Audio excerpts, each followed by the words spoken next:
anbiya'i wal mursalin nabiyyina Muhammadin wa ala alihi wa ashabihi wa man tabi'ahum bi ihsanin ila yaumiddin.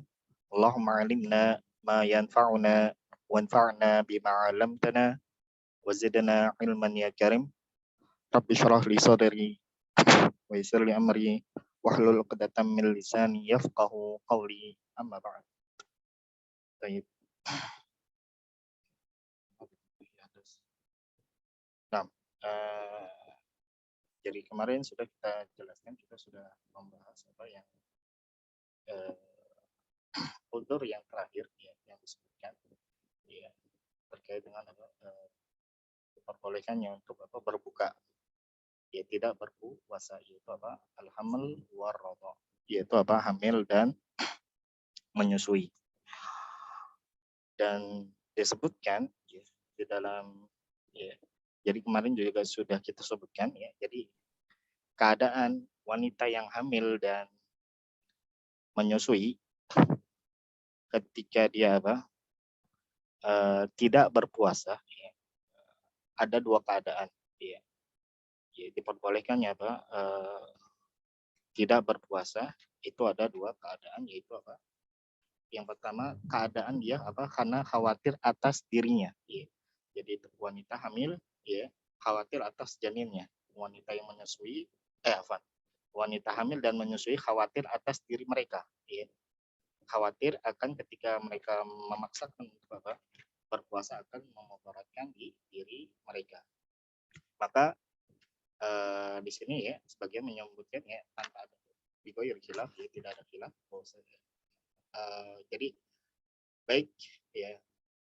Jadi apa keadaan yang pertama adalah apa wanita yang hamil dan menyusui tidak berpuasa khawatir karena di diri mereka. Kemudian yang keadaan yang kedua ya wanita yang hamil dan menyusui tidak berpuasa atau berbuka khawatir akan anak mereka ya. Wanita yang hamil khawatir akan janinnya, wanita yang menyusui khawatir akan apa namanya anak yang disusuinya. Maka ya, kedua keadaan tersebut diperbolehkan untuk berbuka bagi wanita hamil dan menyusui. Hanya saja bagaimana terkait dengan masalah mengkodoknya, ya, menggantinya. Apakah dengan mengkodok atau dengan apa namanya fidyah. Untuk keadaan yang pertama, ya, yaitu apa? Mereka tidak berpuasa dikarenakan apa? Khawatir atas diri mereka, maka dalam hal ini, ya, kewajiban mereka adalah ya, hanya mengkodok.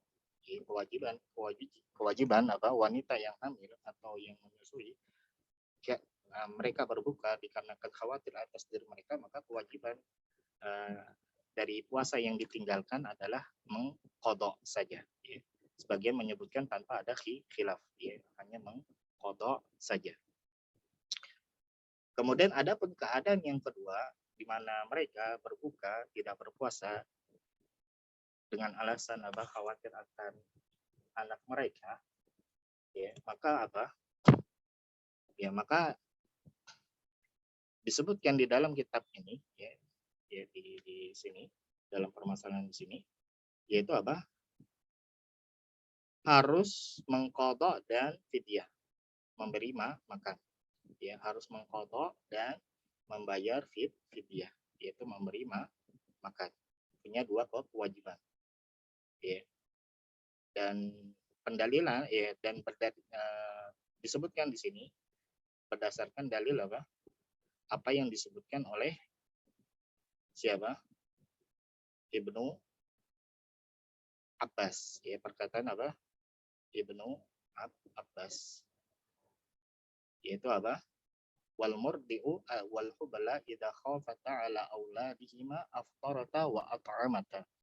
Ya, jadi wanita yang menyusui dan wanita yang hamil apabila mereka khawatir akan anak mereka aftarata, maka mereka berbuka wa at'amata dan memberi makan fidyah, ya memberi makan seorang fakir miskin dari hari yang ditinggalkan. Ya. Jadi seakan-akan di sini apa perkataan Ibnu Abbas ini apa sesuai dengan pendapat yang disebutkan itu apa hamil apa namanya mengkodok dan fidyah. Ya. Namun ya, kalau sebenarnya zahirnya kalau kita lihat ada penyebutan kodok nggak? Ada penyebutan kodok nggak apa yang disebutkan oleh Ibnu Abbas? Walmur nggak ada, ya kan? Walmur diu wal hubla idza khafata ala auladihima aftarata wa at'amata saja. Tidak ada apa kodok, tidak ada penyebutan apa mengkodok. Ya. Makanya ya, pendalilan dengan asar atau fatwa Ibnu Abbas di sini adalah pendalilan yang tidak kuat, ya. Dengan memberikan hukum apa harus mengkodok dan membayar fidyah yaitu memberi makan dengan dalil apa yang disebutkan atau fatwa Ibnu Abbas, ya, yang padahal ya, fatwa di sini apa hanya menyebutkan apa it'am saja, tidak ada kodok. Ya, adalah pendalilan yang tidak kuat. Pertama, tidak kuatnya dari sisi apa tadi? Ibnu Abbas di sini hanya menyebutkan it'am, tidak ada kodok. Harusnya kalau mau apa berdalilkan dengan apa yang disebutkan oleh Ibnu Abbas, harusnya it'am aja, tidak mengkodok, tidak ada apa pengharusan harus mengkodok. Ya, karena di sini Ibnu Abbas hanya menyebutkan it'am saja. Ya. Jadi memang ini adalah fatwa Ibnu Abbas. Jadi Ibnu Abbas dalam hal ini menfatwakan ya memiliki pendapat bahwasanya apa al-murdi dan al-hamil itu harus hanya membayar fidyah. Kenapa? Kenapa hanya membayar fidyah saja? Karena Ibnu Abbas mengkiaskan dengan al-kabir wal kabirah. Ya, mengkiaskan dengan orang yang sudah tua renta. Ya. Dan ini ditegaskan dalam riwayat lain ya, dari beliau. Ya. Sebagaimana yang disahihkan oleh Al-Imam Daruqutni, begitu pula Al-Hafidz Ibnu Hajar, ya, bahwasanya karena yakul, bahwasanya Ibnu Abbas dahulu pernah mengatakan li ummi walad, ya, kepada ummu walad. Apa itu ummu walad? Yaitu wanita yang melahirkan anak tuannya. Ya, jadi wanita budak digauli, kemudian punya anak dari tuannya tersebut, ya. Maka istilahnya ummu walad, ya. Lahu hubla, ya, yang dia dalam keadaan hamil. Apa beliau mengatakan? Anti bimanzilatil lati la tutiquhu, ya. Kamu itu seperti orang yang tidak mampu berpuasa, itu maksudnya al-kabirah wal al-kabir wal kabirah, ya. Orang yang sudah tua renta. Fa'alaiki al-fida, maka wajib atasmu untuk membayar fidyah. Wala qada alaiki, dan tidak ada qada bagimu. Nah, di sini dalam riwayat ini tegas bahwasanya beliau hanya berpendapat untuk membayar fidyah saja, tidak mengqada. Bagi siapa? Bagi wanita hamil dan menyusui yang tidak berpuasa, ya, yang khawatir akan anak mereka, dengan mengkiaskan kepada orang yang sudah tua renta. Ya. Itu pertama, kelemahan dari sisi di sini kelemahan yang disebutkan hukum di sini harus mengqada dan membayar fidyah. Sisi kelemahan dengan perkataan Ibnu Abbas pertama adalah itu, di mana Ibnu Abbas itu hanya berpendapat untuk membayar fidyah saja, tidak mengqada dan fidyah. Itu pertama. Kelemahan yang kedua sekalipun seandainya misalnya apa yang disebutkan Ibnu Abbas ini menyesuaikan pendapat yang disebutkan di sini harus mengqada dan membayar fidyah, maka itu bukan dalil. Kenapa? Ya. Kenapa? Karena ada sahabat yang menyelisihi pendapat Ibnu Abbas, ya, yaitu seperti Ali bin Abi Thalib, ya. Jadi kan nanti insya Allah akan kita pelajari di usul fikih terkait dengan apa? Keadaan perkataan atau fatwa para sahabat. Kapan dia menjadi hujjah, kapan dia tidak menjadi hujjah. Ya. Dan para ulama ya, sepakat kalau pendapat seorang sahabat ternyata ada sahabat lain yang menyelisihi, maka dalam hal ini pendapat sahabat tersebut bukan hujjah. Ya, kenapa? Karena ada sahabat lain yang menyelisihi dan ini sepakat. Ya. Jadi apa? Kalau ada pendapat sahabat kemudian diselisih oleh sahabat yang lain, maka pendapat sahabat dalam keadaan dalam permasalahan tersebut tidak menjadi hujjah atas yang lainnya. Ya. Kapan pendapat sahabat itu menjadi hujjah?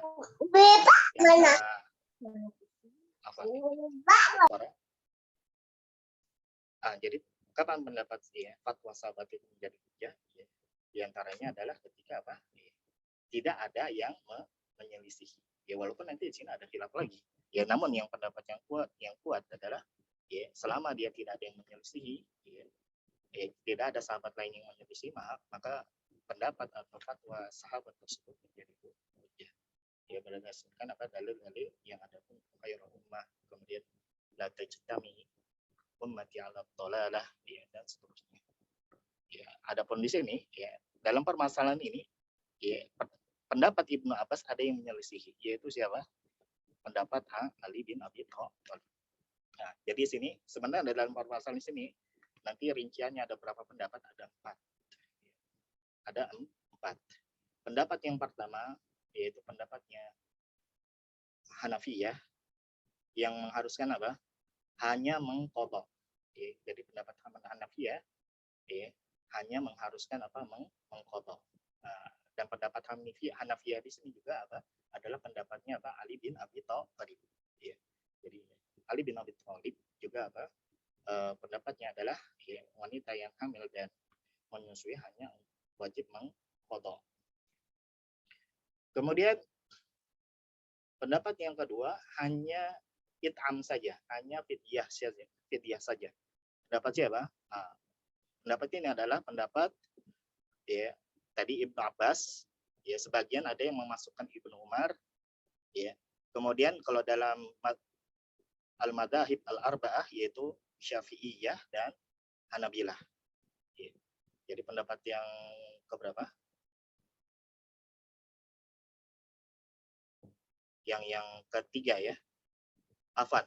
Jadi pendapat yang pertama hanya mengqadha saja yaitu apa? Hanafiyah dan Ali bin Abi Thalib. Pendapat yang kedua hanya it'am saja, fidyah saja yaitu pendapatnya Ibnu Abbas dan Ibnu Umar. Yang ketiga harus mengqadha dan fidyah. Ya ini pendapatnya siapa? Pendapatnya kalau dalam mazhab itu apa? Syafi'iyah dan Hanabilah. Kemudian kalau dari sahabat Ibnu Abbas, ya sebagian ada yang memasukkan juga apa Ibnu Umar. Ya, jadi kalau Ibnu Umar nanti di sini dia ada sebagian ada yang memasukkan ke yang ketiga, sebagian ada yang memasukkan ke siapa? Ke yang hanya apa? It'am saja, yaitu sama Ibnu Abbas. Ya, sama Ibnu Abbas yaitu yang kedua tadi hanya it'am saja. Ya. Jadi ada Ibnu Umar ada yang sebagian memasukkan ke yang kedua, sebagian ada yang memasukkan yang ketiga. Kemudian yang keempat pendapatnya Malikiyah. Kalau Malikiyah dia mentafsir yaitu apa? Kalau hamil, ya wanita hamil dia hanya mengqadha. Tapi kalau murti menyusui harus dua, mengqadha dan fidyah. Ya, mengqadha dan fidyah. Ya. Mana yang lebih kuat? Ya, mana yang lebih kuat? Walau bisawab ya, yang lebih kuat adalah pendapat yang pertama yaitu Hanafiyah. Ya. Dan pendapat inilah juga yang dikuatkan oleh yang difatwakan oleh Lajnah Daimah ya. Kalau istilahnya kalau kita itu MUI-nya ya, MUI-nya apa Saudi Arabia. Kemudian juga fatwanya apa Syekh bin Baz dan Syekh Utsaimin. Ya, yaitu apa hanya mengqadha saja. Di antara dalilnya adalah yaitu apa ya, hadis yang pertama yang disebutkan itu apa? Innallaha wada'a anil musafiri syatral as-salati was-saum wa anil hubla wal murdi was-saum. Ya, wa anil hubla wal murdi as-saum. Dan di sini penyebutan apa? Al-hubla dan murdi ini tidak diikat, tidak ditakyid dalam artian mutlak. Ya, apakah apa namanya?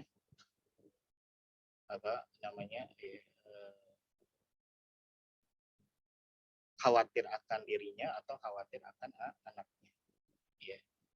Sehingga ya kewajibannya hanya mengqadha saja, ya. Hanya mengqadha saja, ya. Karena di sini apa hukumnya sama seperti apa disebutkan oleh Rasulullah, sama seperti apa musafir. Yang kedua, ya, sebagian memberikan apa pengkiasan, ya. Jadi kiasnya apa namanya al-hamil dan murdi itu bukan ke orang yang tua renta sebagaimana Ibnu Abbas, tapi apa kiasnya itu kepada apa orang yang sakit, ya, orang yang sakit. Ya, kiasnya itu bukan ke orang yang tua renta yang sudah tidak mampu lagi berpuasa, tapi yang lebih tepat kiasnya itu kepada apa orang yang sakit, yang dimana apa ya mereka apa tidak bisa berpuasanya pada waktu tertentu, ya. Dalam artian ketika keadaannya sudah hilang, ya mereka akan mampu lagi berpuasa sehingga apa ya, sehingga apa diwajibkan hanya mengqadha. Ya. Kalau kiasnya ke kabirah, ya maka ya, kurang tepat. Kenapa? Karena kalau kabir kan ya, kenapa boleh berbuka? Karena memang sudah tidak lagi mampu berpuasa. Ya.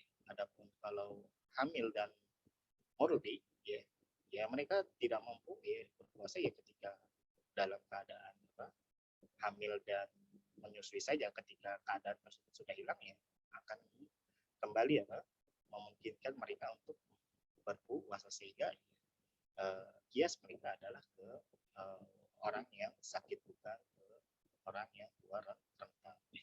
Jadi inilah pendapat yang saya contoh padanya, ya, dan itu tadi juga Pak, ini adalah pendapat yang difatwakan oleh Lajnah Daimah, begitu pula Syekh bin Baz dan Syekh Utsaimin. Ya. Jadi itu terkait dengan apa masalah ya, wanita yang hamil dan menyusui. Ya. Jadi apa baik dia apa berbuka dikarenakan khawatir atas diri mereka atau khawatir atas anak mereka, maka ketika mereka berbuka kewajiban mereka apa hanya mengqadha, ya. Hanya mengqadha. Nah,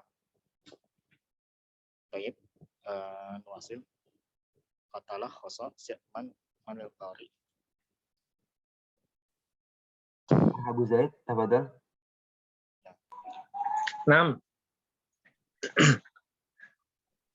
Qala musannifuna fatalakhasu min dzalika fatalakhasa min dzalika annal asbabal mubihata lil fitri arba'atun as-safaru wal maradu wal haidu wan nifasu wal khawfu minal halaki kama fil hamili wal murdi'i. Masalah khoso, jadi apa kesimpulannya ya, dari apa yang telah disebutkan dari macam-macam hal yang dapat yang udur-udur yang diperbolehkan orang berbuka, ya. Annal asbab al-mubihah lil fitri arba'at. Jadi bahwasanya sebab ya yang membolehkan ya, untuk berbuka ya tidak berpuasa ada 4. Yang pertama Pak as-safar, yaitu safar. Yang kedua al-marad, yaitu apa sakit, ya. Dan dimasukkan dalam pembahasan sakit ya dalam buku ini apa al-kibar, yaitu apa tua renta, ya, seorang yang sudah tua renta. Wal haid, ya, kemudian apa haid buat nifas, ya, yang haid dan nifas, yang terakhir yaitu apa? Wal khaufu minal halak. Ya, wal khaufu minal halak. Yaitu apa? Takut ya dari apa? Kebinasaan. Ya. Ya. Sesuatu yang akan memudaratkan apa? Jika dipaksakan untuk apa? Berpuasa.